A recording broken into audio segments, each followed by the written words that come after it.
Hi, in this video I'm sharing the investing mistakes that have costed me a lot of money over the last 12 years. I've seen COVID, EV hype, specs, NFTs, AI rallies, crypto, wars, many crashes, many recoveries. Basically, you can say I have been on an emotional roller coaster ride. These mistakes changed how I invest. I'm sharing them so you can think before making the same once again. Again, this is from my personal journey. Do your own research before investing. Now let's get into the video. The first mistake I made was investing in a company just because the world needed it. The great example is Boeing. My thinking was simple. The world needs airplanes. There are only two major aircraft makers, Boeing and Airbus. So I thought Boeing had to recover because the dependency was too big. And I was not wrong. Boeing did come up but never recovered. The problem was I focused too much on dependency and not enough on execution. That was the biggest mistake. A company can be important, but if its performance is weak, execution is poor, or management is struggling, the stock can still punish you for years. Looking back, I should have given more weight to the stronger operator. Airbus was performing better, but I kept thinking Boeing had to recover because the world needed Boeing. So that was the mistake. If I would have invested more portion on Airbus, I would not be drowning in losses. The second mistake I did was ignoring declining financials. I think Walgreens and Czech are the best example. I looked at the business and thought people need pharmacies.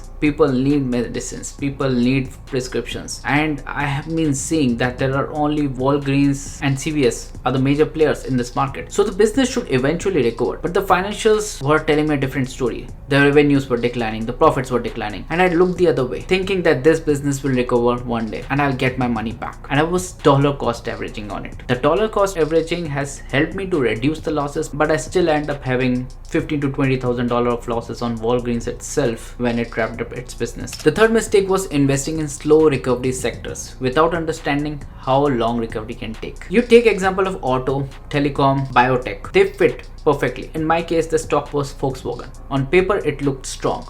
Big brand, global business, real products, real revenue, strong history. But auto companies can be slow. I didn't factor in the amount of capital they need, the competition, the margins can be tight, and the recovery can take years. A stock can look cheap for a long time and still not move. That was a lesson for me. That cheap does not mean always opportunity.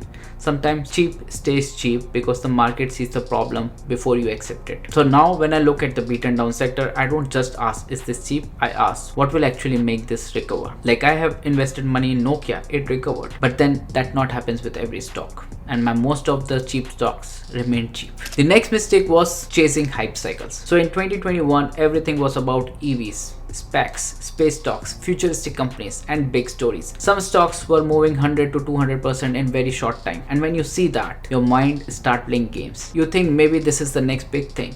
Maybe if I wait, I'll miss the first few years. And same thing happening with AI right now. But in my view, that's a mistake.